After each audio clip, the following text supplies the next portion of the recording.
அனைவருக்கும் வணக்கம் மக்களே. இந்த ஒரு வீடியோவில் நம்ம எதை பற்றி பார்க்க போகிறோம், என்ன அப்டேட்டை பற்றி இன்றைக்கி தெரிஞ்சுக்க போகிறோம், மத்திய அரசு வெளியிட்டிருக்கக்கூடிய ஒரு முக்கியமான அப்டேட்டை பற்றி தான் இன்றைக்கி தெரிஞ்சுக்க போகிறோம். அதுவும் இல்லாமல் வரக்கூடிய 2026ஆம் ஆண்டிற்கான சட்டசபை தேர்தல் நெருங்கி வரக்கூடிய இந்த சூழ்நிலையில் தற்போது ஆட்சியில் இருக்கக்கூடிய திமுகவும் மீண்டும் ஆட்சியை கைப்பற்ற நினைக்கும் அதிமுகவும் இணைந்து சமமாக நகை கடன்கள் தள்ளுபடி அறிவிப்பு கொடுத்துருக்குறாங்க. இந்த நகை கடன்கள் தள்ளுபடி அறிவிப்புகள் வெளியாகுமா, தேர்தல் அறிக்கையில் இடம்பெறுமா அப்படின்னு சொல்லிட்டு மக்கள் மத்தியில் பெரும் எதிர்பார்ப்பை கொண்டிருந்தது. ஒரு வழியாக இந்த நகை கடன் தள்ளுபடிக்காக அறிவிப்புகள் வெளியாகியிருக்குங்க. எந்தெந்த வங்கிகளில் இருக்கக்கூடிய நகைக்கடன்கள் தள்ளுபடி செய்யப்படும் அப்படின்னு கேட்டிங்கன்னா, கிட்டத்தட்ட 8 வகையான பொது வங்கிகளில் இருக்கக்கூடிய அனைத்து நகைக்கடன்களையும் முழுமையாகவே தள்ளுபடி செய்ய போவதாக அறிவிப்புகள் வெளியாகியிருக்குங்க. அந்த 8 வகையான பொது வங்கிகள் என்னென்ன வங்கிகள், அதுவும் இந்த நகைக்கடன் தள்ளுபடிக்காக கிட்டத்தட்ட 60,000 கோடி ரூபாய் வரை ஒதுக்கீடு செஞ்சிருக்கிறதாகவும் தகவல் வெளியிட்டிருக்கிறாங்க. இதை பயன்பெறக்கூடிய ஏழை எளிய மக்கள் யார் யார், அதே போல் இந்த தள்ளுபடி பெறுவதற்கு தகுதியான தேவையான ஆவணங்கள் என்னென்ன, அதே போல் தகுதி உள்ளவர்கள் இந்த தள்ளுபடி பெறுவதற்கு தகுதி உள்ளவர்களுடைய பெயர் பட்டியலும், அதே போல் தகுதி இல்லாதவர்களுடைய பெயர் பட்டியலும், தள்ளுபடி பெறுவதற்கு தேவையான ஆவணங்களும் தெளிவாக அனுப்பியிருக்கிறாங்க. அறிவிப்புகள் வெளியாக இருக்குங்க. ஸோ இந்த அப்டேட்டை பற்றி தான் நம்ம முழுமையாக இந்த வீடியோவில் பார்த்து தெரிஞ்சுக்க போகிறோம். தொடர்ந்து இந்த வீடியோவை நம்ம பார்த்து தெரிஞ்சுக்கிறதுக்கு முன்னாடி நமது கவர்மெண்ட் ஜாப் டெய்லி அப்டேட் சேனலுக்கு இப்போ தான் நீங்கள் ஃபர்ஸ்ட் டைமாக முதல் முறையாக நமது சேனலை பார்க்குறீங்க, நமது வீடியோவை பார்க்குறீங்க அப்படின்னா மறக்காமல் சப்ஸ்கிரைப் பண்ணிவிட்டு பக்கத்தில் இருக்க பெல் பட்டனை கிளிக் பண்ணி ஆல் என்ற ஆப்ஷனில் போட்டு வச்சுக்கோங்க. அப்போ தான் நம்ம போடக்கூடிய அரசு தரப்பிலிருந்து வரக்கூடிய மத்திய அரசு வெளியிடக்கூடிய, தமிழக அரசு வெளியிடக்கூடிய முக்கியமான அப்டேட்ஸ் எல்லாமே உடனுக்குடனே நம்ம சேனலில் தெரிஞ்சுக்க முடியும், துல்லியமாகவும் தெரிஞ்சுக்க முடியுங்க. சரிங்களா? சரி, ஓகே, வாங்க வீடியோக்குள்ளே போகலாம். இங்கே தெளிவாக நமக்கு மென்ஷன் பண்ணியே சொல்லியிருக்காங்க. என்ன அப்படின்னு கேட்டிங்கன்னா, கூட்டுறவு வங்கி நகைக்கடன் தள்ளுபடி, 5 சவரன் தங்கம் வைத்திருப்பவர்களுக்கு ஜாக்பாட் எப்படி விண்ணப்பிப்பது, புதிய அறிவிப்புகள் வெளியிட்டிருக்கிறாங்க.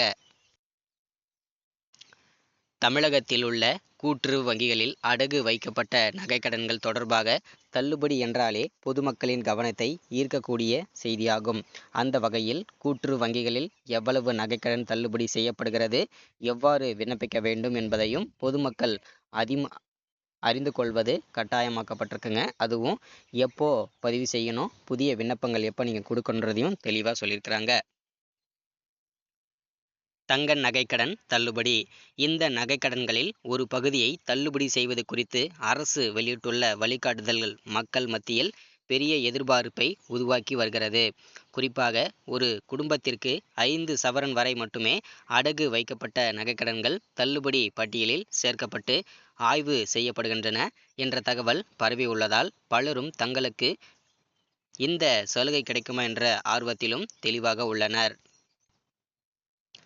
அதேபோல அரசு வழிகாட்டுதலின்படி இந்த திட்டம் முதன்மையாக பொருளாதார ரீதியாக சிரமத்தில் இருக்கும் ஏழை மற்றும் நடுத்தர குடும்பங்களுக்கு இந்த நகைக்கடன் தள்ளுபடி உதவ வேண்டும் என்பதை நோக்கமாக கொண்டதாகும். கூட்டுறவு வங்கிகளில் வைத்திருக்கக்கூடிய நகைக்கடன்கள் தள்ளுபடி செய்வதற்காக அறிவிப்புகள் வெளியாகியிருக்குங்க. ஒரே குடும்பத்தை சார்ந்தவர்கள் பல்வேறு கூட்டுறவு சங்கங்களில் நகைக்கடன் பெற்றிருந்தாலும் பொதுவாக ஒரு குடும்பத்திற்கு 5 சவரன் வரை அடகு வைக்கப்பட்ட நகைக்கடனுக்கான தள்ளுபடி ஆய்வதற்குள் கொண்டு வரப்பட்டுள்ளன. மேலும் கடன் பெற்ற நபர் அந்த கூட்டுறவு வங்கி அல்லது கூட்டுறவு சங்கம் செயல்படும் பகுதிக்குள் வசிப்பவராக இருக்க வேண்டும் என்பதும் முக்கியமான நிபந்தனைகளாகும். ஒன்றாக கூறப்படுகிறது.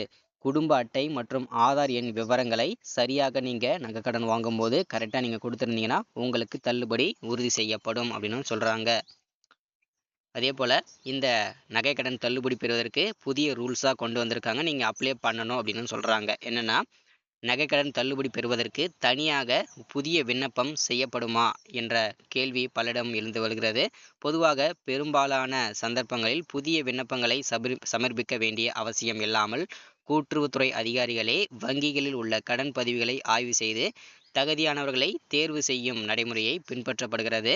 கடன் வாங்கியவரின் ஆதார் எண், குடும்ப அட்டை எண், நிலுவையில் உள்ள கடன் தொகை மற்றும் அடவு வைக்கப்பட்ட நகையின் அளவு போன்ற விவரங்கள் அதிகாரிகளால் சரிபார்க்கப்பட்டு அதன் அடிப்படையில் தகுதியான நபர்களுக்கு இந்த தள்ளுபடின்றது உறுதி செய்யப்படும் அப்படின்னு சொல்கிறாங்க. அதே போல் ஒரு நபரின் பெயர் தள்ளுபடி பட்டியலில் உள்ளதா என்பதை அறிய அவன் அதாவது நீங்கள் கடன் பெற்ற கூட்டு வங்கி கிளைக்கு சென்று அதிகாரிகளிடமே விசாரிக்கலாம் அப்படின்னு சொல்லியிருக்கிறாங்க. தேவையான ஆவணங்கள் என்ன அப்படின்னா, அதே போல் ஆதார் அட்டை மற்றும் குடும்ப அட்டையின் நகல்கள் வழங்கி தங்கள் விவரங்களை உறுதிப்படுத்தி கொள்ளவும்,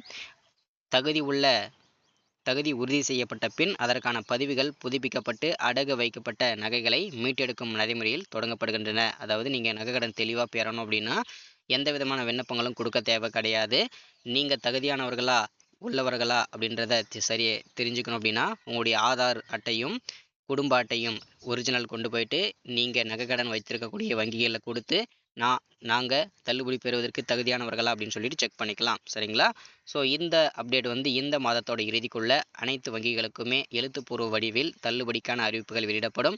அதற்கப்புறம் நீங்கள் நகைகளை திருப்பி மீட்டெடுத்துக்கலாம். ஸோ இன்றைக்கான முக்கியமான அப்டேட்டில் இதுவும் ஒன்றுங்க. ஸோ மறக்காமல் சப்ஸ்கிரைப் பண்ணிக்கோங்க, லைக் பண்ணிக்கோங்க, ஷேர் பண்ணிக்கோங்க.